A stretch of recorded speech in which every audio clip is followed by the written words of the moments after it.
How's it going, YouTube? Oxy here, and welcome back. So, I'm here to review Dune Part Two, right, which recently came out and has been getting so much universal acclaim, right? Like, people are going as far as saying it's the greatest sequel of all time.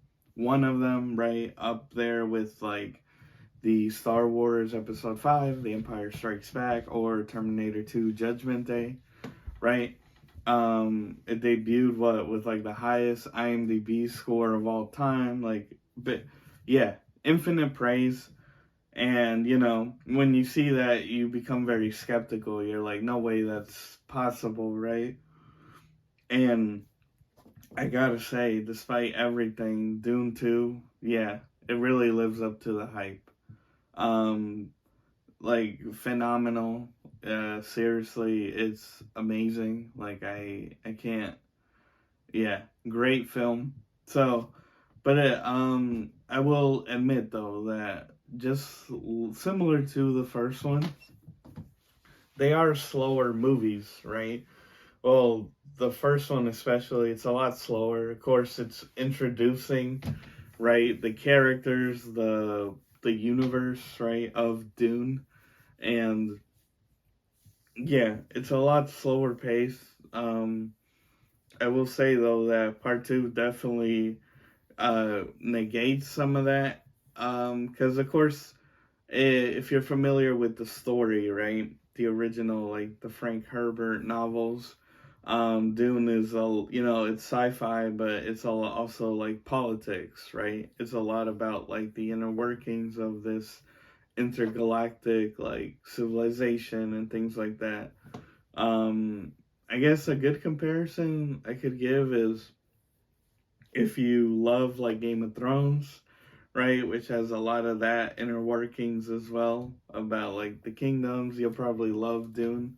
It's like the sci-fi version.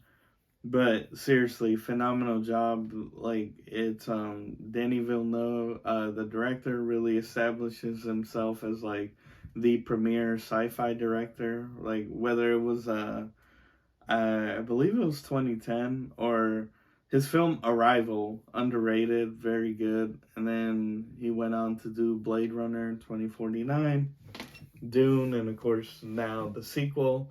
Like, he really shows his like, yeah, just how he's evolved as a director, and when it comes to sci-fi, he's just that guy. And yeah, the cast is amazing. Again, everyone, the returning characters, right? Whether it be like Timothy Chalamet, Zendaya, Batista, Josh Brolin, Thanos, right? Like, everyone that comes back, again, phenomenal.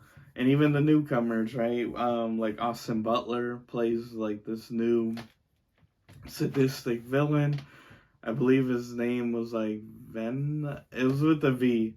But he's the Lord Harkonnen's like nephew, meaning he's Batista's character's like cousin, right? Like, he takes over the spice production on the planet because Batista, his character, like, can't get it done, right? Can't get Paul Atreides under control, and yeah, he's great as a villain. Christopher Walken as the Emperor of like the galaxy universe, the scale of it, right? He's great too. Florence Pugh, of course, we're introduced to her character. She's the Emperor's daughter, but also Bene Gesserit. She's interesting, just like Zendaya in the first movie. This is our introduction to them, so I do expect we'll get more out of them in the sequel, just like we did with Zendaya's Shawnee, this movie. But one thing I could really praise this movie that I really feel is unmatched is the sense of scale. Not only like not only am I talking um like in a literal sense, like, you know, like when we see the sandworms, or the camera obviously uses a lot of wide shots.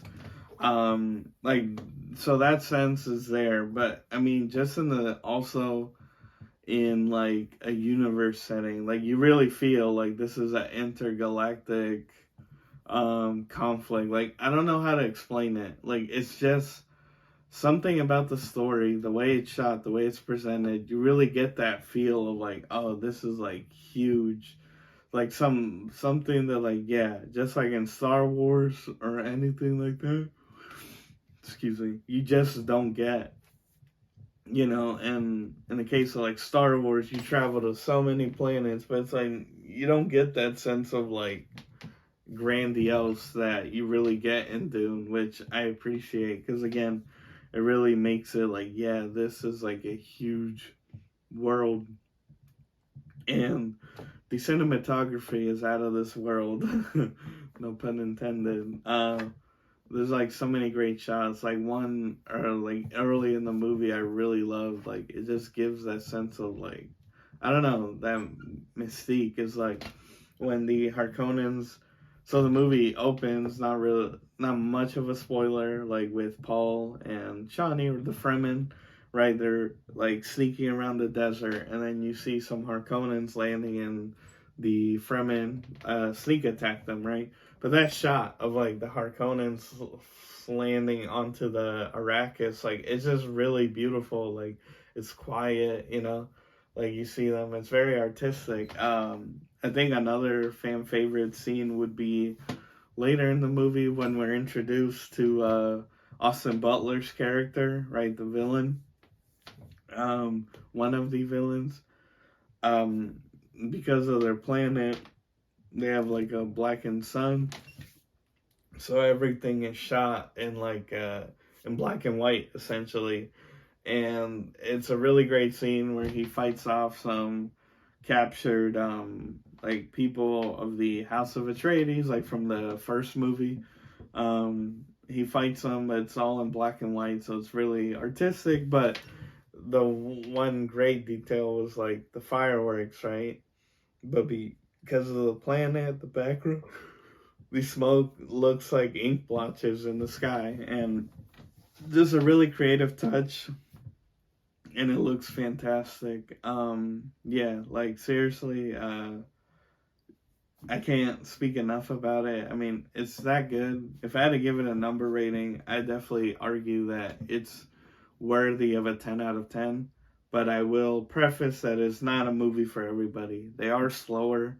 So if you just don't have the attention span for it, or, you just simply, it isn't your style of movie, I mean, again, ultimately, um, right, that's your choice. Everyone likes what they like. This isn't for you. So, well, I do think it is a 10 out of 10 movie. Um, it's not for everybody. Some people will hate it, be like, oh, this is still too long, too boring. And that's okay, right? That, you're entitled to your opinion. But to those of you who, yeah, are in looking for sci-fi, it's definitely the comparison everyone gives of Star Wars for adults. Like it definitely is.